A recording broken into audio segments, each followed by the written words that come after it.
Здравейте на всички и добре дошли в моят YouTube канал. Казвам се Павлина и това е моето първо видео на български език. Тъй като преди година започнах да споделям няколко кратки видеа на английски, но те бяха по-скоро за общи теми, житейски и така нататък, по-скоро на психологическа тематика. Докато днешната тема засяга най-вече българи, които възнамеряват да се преместят да живеят в Германия, или такива, които вече са се преместили, но все още имат доста неуредени въпроси спрямо различен тип документация, здравни застраховки в това число и така нататък. За себе си мога да кажа, като за начало, че аз съм българка, която се премести да живее в Германия и в частност в Хамбург преди малко повече от година. И днес в това видео искам да се обърна към всички, които възнамеряват да живеят в Германия, с един апел да бъдат изключително внимателни, когато става дума за договори, които са на немски език, договори, които се сключват при и от различни институции, независимо от тежестта и сериозността на конкретната институция.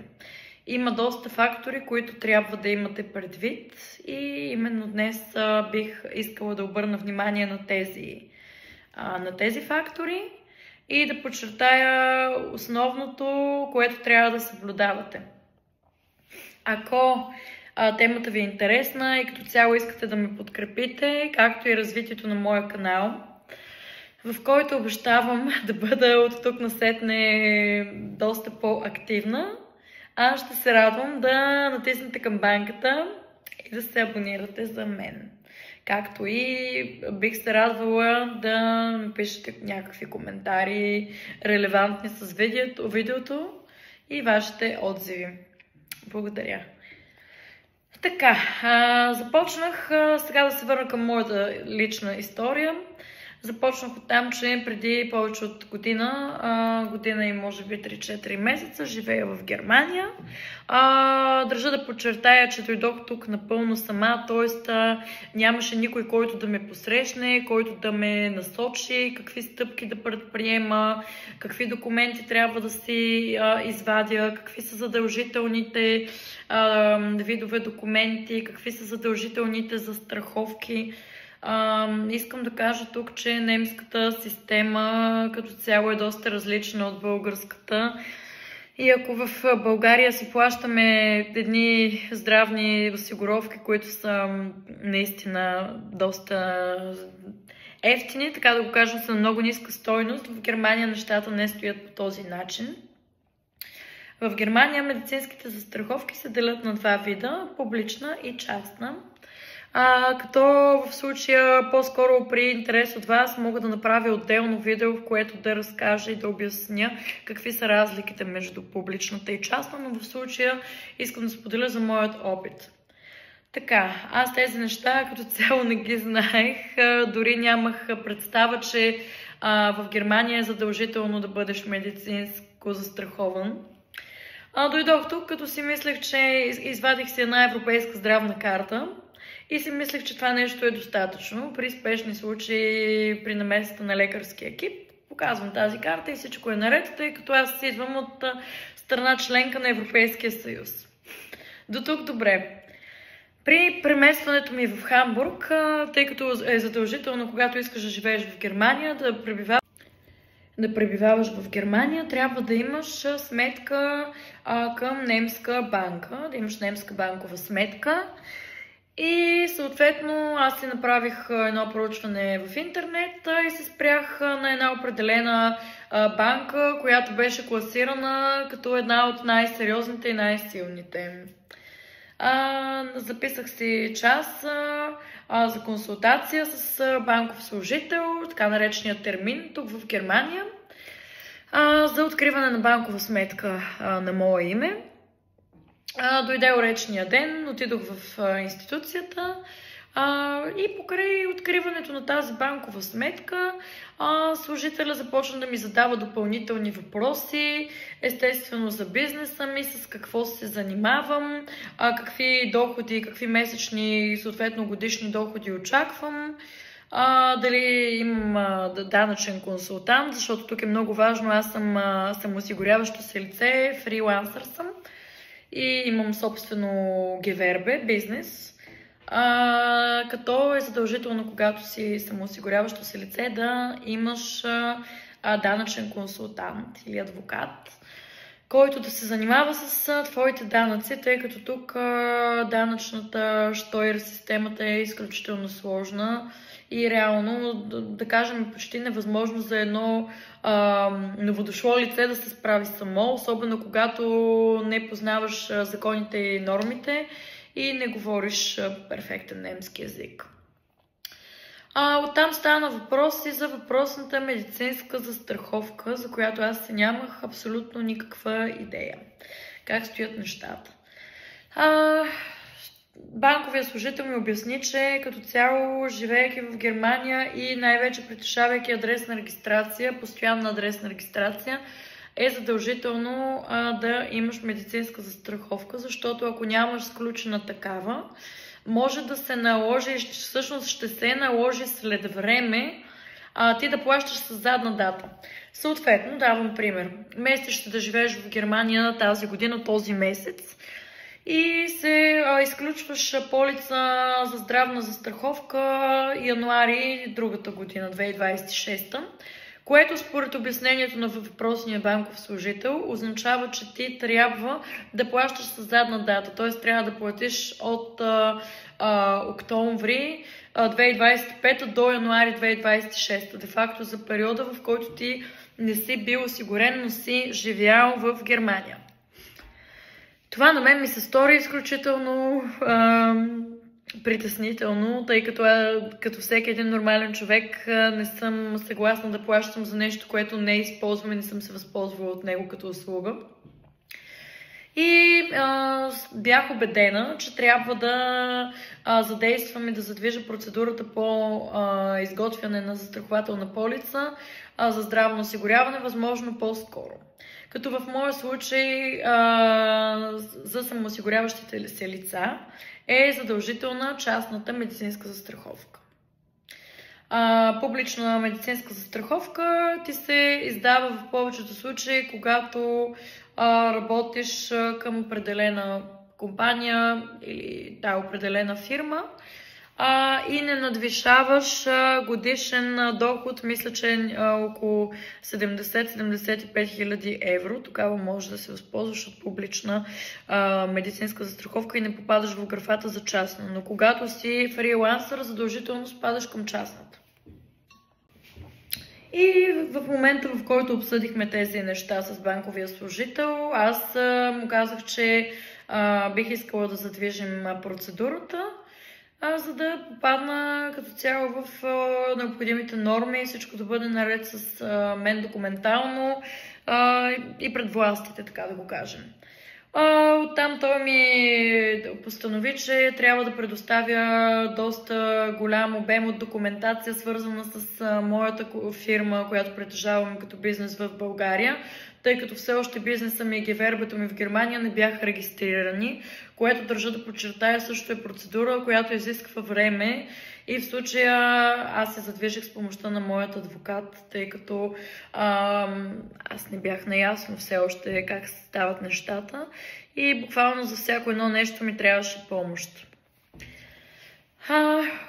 Оттам нататък не знам по какъв начин и с какви съображения този банков служител започна да ми пише в моето свободно време, да се представя за много загрижен за мен, да се представя за мой приятел или по-скоро за човек, който иска да бъде мой приятел, който иска да бъде в моя приятелски кръг.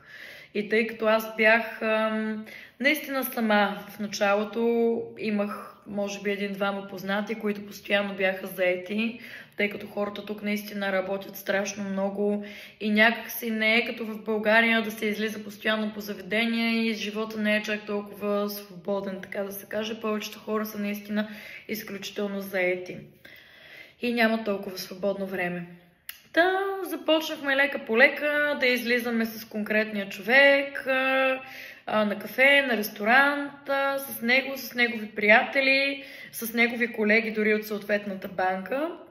И аз какво да си помисля? Естествено, помислих си, че просто си съвпадаме като характери, че почувствах се добре в тяхната компания. В крайна сметка млади, интелигентни, находчиви хора, които, поне това беше в моята глава, могат да ми бъдат полезни с съвети, с техния опит, както и с полезни контакти и евентуални запознанства с нови хора в новия за мен град и новата държава. Но изглежда, че това от моя страна е било изключително наивно, с днешна дата мога да го кажа, тъй като всичко е било доста внимателно преценено. И тук искам да вкарам една скоба и да ви дам един много ценен съвет. Когато отивате в банкова институция или някаква сериозна институция, искате да ставате клиент там, но не конкретно за някакви големи инвестиции и така нататък, никога не си позволявайте да отивате там, изглеждайки лъскаво или с някакво облекло, което показва определена висока ценова категория или някакви брандове. Това беше моя огромна грешка. Не е било целенасочено, просто аз съм човек, който много държи на това за самия себе си. Обичам да се обличам по този начин, но това може да ви докара проблеми, тъй като тези хора оттам нататък си правят едно заключение, че вие сте достатъчно заможни, така че могат да ви използват и да ви вкарат в някаква схема, за да печелят от вас. И те го правят по много интелигентен начин. Т.е. по начин, по който вие няма как да се усетите. Както в моя случай, те бяха наясно с това, че аз съм дошла сама тук, тъй като стана на въпрос, аз споделих и оттам вече започнахме да излизаме и съответно си споделихме така и доста лични неща. Не след дълго време, може би тъй като в Германия процедурите отнемат повече време със сигурност в някои отношения, отколкото в България, може би след около 2-3 седмици, ме извикаха в колона на конкретната банка. Дадоха ми да разпиша определени формуляри, конкретно за частната медицинска застраховка. И оттам вече се очакваше, след всичките документи, които аз бях предоставила, се очакваше застраховката да бъде сключена и аз да бъда здравно застрахована, т.е. да мога да се възползвам от нея. Като всъщност в допълнение към тази медицинска застраховка, тук вече идва интересната част, те ми обясниха в банката, че аз трябва да сключа договор за пенсионен фонд, спестовен пенсионен фонд, инвестиционен в Цюрих. Дори това, че беше пенсионен, не ми беше така обяснено достатъчно. Формулярите, които ми бяха предоставени, бяха толкова неясно написани, че аз дори превеждайки си с Google Translate основната част, не успях да разбера, но да, изключително наивно от моя страна. Се доверих на тези банкови служители, защото банката наистина е изключително сериозна и с много голяма тежест. Имена няма да споменавам, тъй като тук конфиденциалността е изключително важна. Това са лични въпроси. В случая конкретно моят адвокат се е занимавал с тях и нямам право да споделям тази информация с вас. Оттам те ми обясниха, че всъщност този пенсионен договор, спестовен в Цюрих, е свързан с медицинската застраховка. И няма как аз да бъда медицински застрахована, ако не изключат в допълнение този договор. Като медицинската застраховка ми беше определена на стойност около 550 евро, да кажем, грубо, а този договор ми беше около 450 евро. Съответно почти 1000 евро за тези две неща. Беше ми обяснено, че този договор да не се притеснявам, той е спестовен, съответно трупат ми се дори някакви лихви, които биха ми помогнали в бъдеще, биха ми били полезни за покупката на нещо и така нататък. Просто ти се трупат такива лихви, които можеш да си изтеглиш по всяко време, както и по всяко време ти имаш достъп до твоите спестявания в този фонд. Но ако всъщност не се възползваш от изтегляне на твоите средства, след, да кажем, определен период, лихвите се повишават и това е изгодно за теб. Абсолютно нищо от това не се оказа истина. Подписах аз този въпросен договор за Цюрих и оттам какво се случва? Оттам веднага парите ми бяха удържани от банковата ми сметка. Тези въпросни 400 и няколко евро и всеки месец в началото тази сума ми се удържаше, но аз в същото време все още не бях медицински застрахована. Като вече започнах да се питам какво се случва, тъй като се минаха 1, 2, 3, 4 месеца и нищо не се променяше, становището си оставаше същото. Продължаваха да ми искат допълнителни документи и в един момент аз бях предоставила абсолютно всичко, което ми беше поискано. Бях последвала техните указания за моето ГВРБ тук, бях отворила допълнително ГВРБ. Абсолютно всички стъпки бях покрила. И вече в един момент, тъй като в този спестовен фонд продължаваха да се натрупват пари, продължаваха да ми се дърпа директен дебит от сметката, аз реших, това беше най-голямата грешка от моя страна, че още от самото начало, преди да подписвам този договор, тези два договора, аз не ги предадох на моят адвокат. И след това, вече след одобрението на моят адвокат, аз можех да ги подпиша, когато съм уверена, че всичко е наред и е изгодно за мен. Съветът ми към вас е в това отношение: никога в чужда държавата, дори и във вашата, дори в България, когато не сте сигурни за даден договор, където и да искат вашият подпис да бъде положен, при несигурност и съмнение от ваша страна, потърсете помощта на лице, на юридическо лице, потърсете помощта на адвокат, потърсете помощта на човек, който е компетентен по тези въпроси, защото в противен случай понякога, даже в повечето случаи, разтрогването на един договор може да отнеме месеци, понякога години и през това време вие сте задължени да плащате. Това е. Случайно, ако може да се разтрогне по-бързо, дължите неустойки в повечето случаи или просто губите това, което сте инвестирали до момента. Като плащания, като това нещо може да бъде в рамките на няколко хиляди евро. И за вас неминуемо е загуба. В крайна сметка, оттам започна едно в буквален и преносен смисъл ходене по мъките с моят адвокат, тъй като адвокатът ми изпрати писмо до съответната институция, оттам отговор не беше получен, като тази сума продължаваше да ми се удържа всеки месец. Никой не го интересува това от банковата ми сметка. И в продължение, може би, на 2-3 месеца след безброй писма от страна на адвоката ми, отговор беше получен. Банковите служители се свързаха с мен, уверявайки ме, че правя голяма грешка, прекратявайки този договор, че всъщност това е единствено в моя полза и те по никакъв начин не са искали да ме подведат. Просто процедурата за медицинска застраховка понякога отнема повече от предвидимото в Германия, което е безумно, тъй като в случая говорим за промеждутък от 6-7 месеца. Колкото и време да отнема, няма как да е толкова дълго и няма как да бъдеш междувременно обвързан с вторични договори, като сумата ти я дължиш така или иначе към тях. И оттам при отпор вече от моя страна и при предявено несъгласие да продължа с този договор, приятелството изведнъж приключи. Приятелството пропадна между мен и тези банкови служители, защото вече аз не им бях чисто и просто, аз не им бях удобна и изгодна по никакъв начин. Съответно, това искам да ви кажа. Веднага разбирате и ви светва лампата, но прекалено късно за какво е точно ставало на въпрос. И това са хора, които са акули, които се възползват от това, че вие сте самички, от това, че вие сте приятелски настроени, от вашето доверие към тях, от доверието към въпросната институция и така нататък, все козове, които те взимат в тяхна полза и които са във ваш ущърб.